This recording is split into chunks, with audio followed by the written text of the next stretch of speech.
Ekibiina kya Nup Ekitebye kyali mu plani ate si kye bayanjudde ku last moment. Sometimes you have to be strategic. Bwe kiba nga baabalirira billions 5 okuzimba ekizimbe kimu, abasajja we baddayo ne wansi ku drawing board baalaba nga kiyinza obutasoboka. Yes, kati okukwata billions 5 nozikolamu ekizimbe kimu ate akutteko sente nozidividingamu nogenda ng'olongoosa ebitebe oba ebizimbe mu bitundu ebyenjawulo, ate kye kiba kisinga. Kati tekigasa kukola kitebe kimu ne kirabika bulungi nnyo nga kiri Kampala ng'ate n'aluwa oyagalayo abalonzi.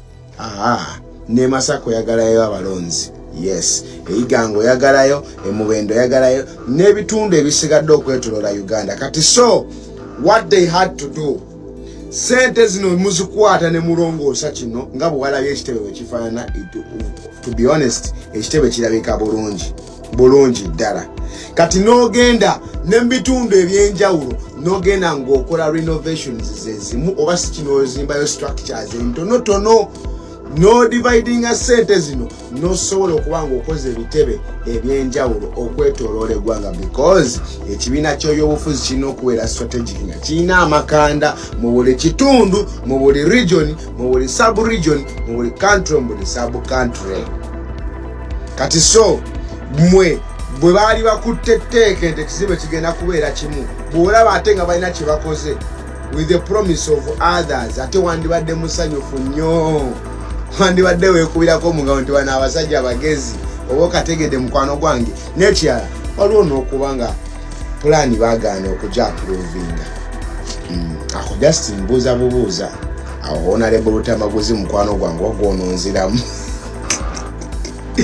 Okay, question 2, 15 minutes of fame. Anyway, ekintu ekisinga okutawanya abantu ku social media kikibata 15 minutes of fame.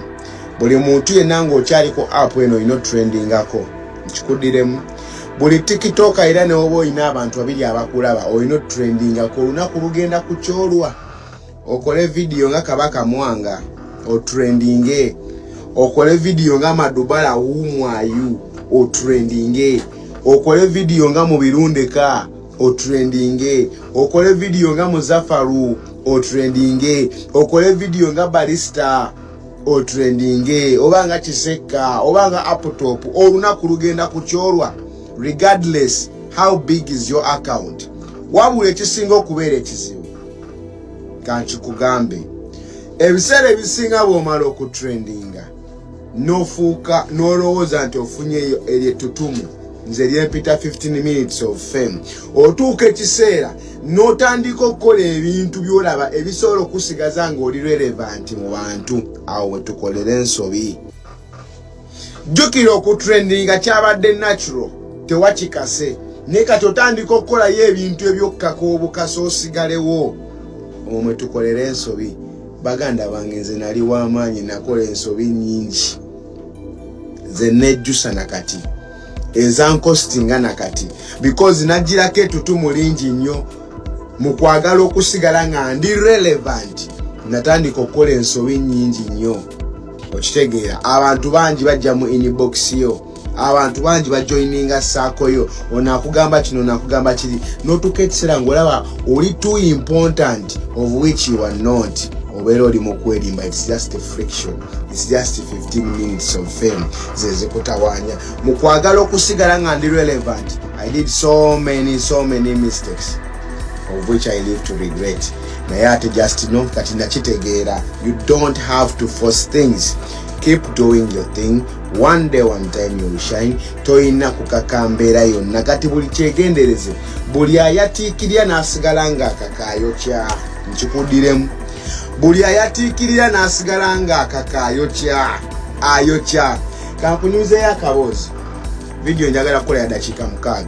Waliwo omusajja yali mu America ng'alina TV program kwakola, naye omwami oyo yalinga akola coverage nga buli incident y'omuntu aba afudde mu America yasookawo ku crime scene n'abawa the latest update n'abawa ebyakagwawo nga yasookawo ku siini nga buli siini egwawo okwetoola mu kibuga New York n'ebibuga ebyesigadde byaleberanyeewawo nga yasookawo nga n'asooka n'afuula viewership y'amaanyi n'afuma ettutumu y'amaanyi nga buli omu yeebuuza kyali ono akikola atya. Yatuuka ekiseera nga takyalina access etuuka ku siini ezo n'atuuka ekiseera n'akuliyetinga siini ezize okategedde n'atuuka ekiseera nga ye mwennyini yeyettira abantu neyefuula asooseewo oba oluusi ng'apangisa ba hitmen ne batta abantu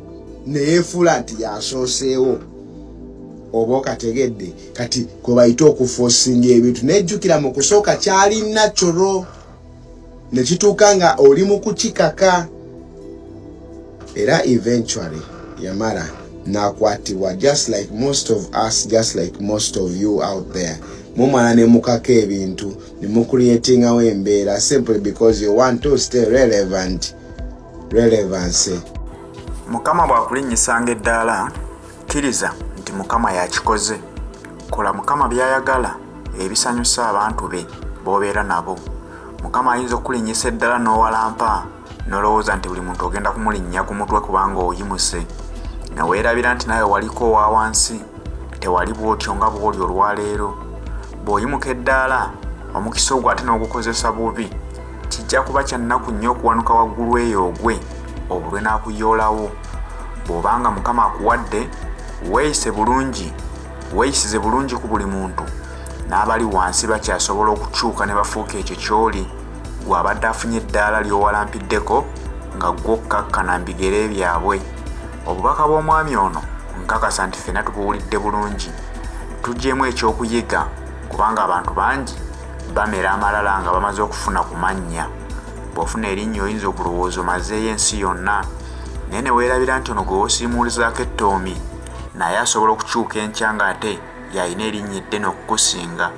Tutwale ekyokulabirako. Waliwo muganda waffe omuyimbi Alien Skin. Mukama yamusitula okumujja gye yali nti yali ayimbidde ebbanga nga music we teryamumanyi era abamukubako awo mu bibaalabaala naye ng'ensi tennamutegeera. Mukama Katonda yamuwa ekisa n'asituka bannayuganda ne bamwaniriza era ne bamwagala nnyo nnyo. Bwe yafuna ettutumu lya bannayuganda ye yalowooza nti olwo akajja akasambye ate alina kwesimuuliza ttoomi ku bannayuganda abaamusitula. Bannayuganda tebaali basiru ne bagamba bwe tuba nga tukuwadde ekitiibwa, tukuwadde omukisa nti tujja mbivvulu byo, tukuwadde omukisa nti kati tunyumya ne ku music we ekitaaliwo luli. Olwaleero tandise tusimuulizaako ttoomi nabo ne basiteepingamu. Bw'atyo yayongera okukola ebisikiriza asigale mu mawulire ng'akimanyi nti bannayuganda bamwesambye. Akoze obubadi bw'akola bwonna asigale nga yeekuumidde mu mawulire. Alinnye ku buli muntu asigale nga amawulire gamuwandiikako. Wabula ate waliyo Big Eye abantu gwe bali beerabira edda nga ye baamuvaako nga bagamba nti oyo ye yasalawo yayokya. Olunaku olwaleero Mukama Katonda asitudde Big Eye amukomezzaawo mu bannayuganda. Eyakola erinnya n'asimuuliza ettoomi ku bantu akola ekisoboka kyonna okulaba nga ate azikiza erinnya lya Big Eye lyali mu kuzimba olwaleero nti bannayuganda bamuwadde omukisa ogwokubiri.